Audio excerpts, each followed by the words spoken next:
નમસ્કાર મિત્રો, અમારી યુટ્યુબ ચેનલમાં તમારું હાર્દિક સ્વાગત છે। જો અમારી ચેનલમાં નવા હો તો લાઈક, શેર, સબસ્ક્રાઈબ જરૂર કરી દેજો। તો આજે આપણે એક સરસ મજાની કહાની વિશે જાણીશું। તો ચાલો આપણે શરૂ કરીએ આજની આ કહાની। પૂરી સાંભળવા નમ્ર વિનંતી। ઘર અને દુકાન બંનેને નકારાત્મક ઉર્જાથી બચાવવા માટે લીંબુનો ઉપયોગ કરવામાં આવે છે। આ દરેક જગ્યાએ સરળતાથી મળી જાય છે અને મોંઘું પણ નથી હોતું, પરિણામે એનો વધુ ઉપયોગ થાય છે। ઘણા લોકો લીંબુ સાથે સાથે લીલા મરચાં, લસણ ઘરના મુખ્ય દ્વાર પર અને દુકાન પર લટકાવે છે। માન્યતા છે કે લીંબુ ખરાબ નજરથી અને નકારાત્મક ઉર્જા દૂર થાય છે। વાસ્તુશાસ્ત્ર અનુસાર લીંબુમાં નકારાત્મક ઉર્જાને અવશોષિત કરવાની જબરદસ્ત ક્ષમતા હોય છે।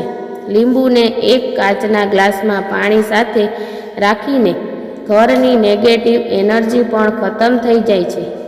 તો ચાલો જાણીએ લીંબુના વાસ્તુ ઉપાય કેવી રીતે અને ક્યારે કરવા જોઈએ। તણાવમાંથી રાહત। જો ઘરના સભ્યો કોઈ કારણ વગર તણાવમાં રહે છે તો તેનું કારણ વાસ્તુ દોષ હોઈ શકે છે। આનાથી છુટકારો મેળવવા માટે લીંબુના નાના નાના ટુકડા કરી લો અને તેને ગ્લાસ કે બાઉલમાં પાણીમાં ભરીને ઘરના દરેક ખૂણામાં રાખો। આ માત્ર સવારથી સાંજ સુધી કરો। બીજા દિવસે ફરીથી નવા લીંબુ અને પાણીનો ઉપયોગ કરો। અસર 2 થી 3 અઠવાડિયામાં પછી દેખાશે। તેનાથી નકારાત્મક ઉર્જાનો નાશ થશે અને ઘર શુદ્ધ થશે। ઘરના મુખ્ય દ્વાર પાસે એક ગ્લાસ પાણીમાં લીંબુ રાખવાથી પ્રવેશ દ્વારનો વાસ્તુ દોષ દૂર થાય છે। આ ઉપાય સવારે જ કરવો જોઈએ।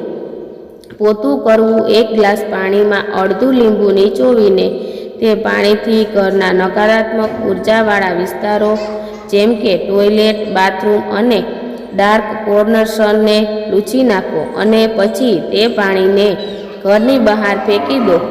આખું લીંબુ અને પાણી। એક ગ્લાસ પાણીમાં આખું લીંબુ ઉમેરો। તેને બેડરૂમમાં, ડાઇનિંગ ટેબલ અને બાળકોના સ્ટડી રૂમમાં રાખી શકાય છે।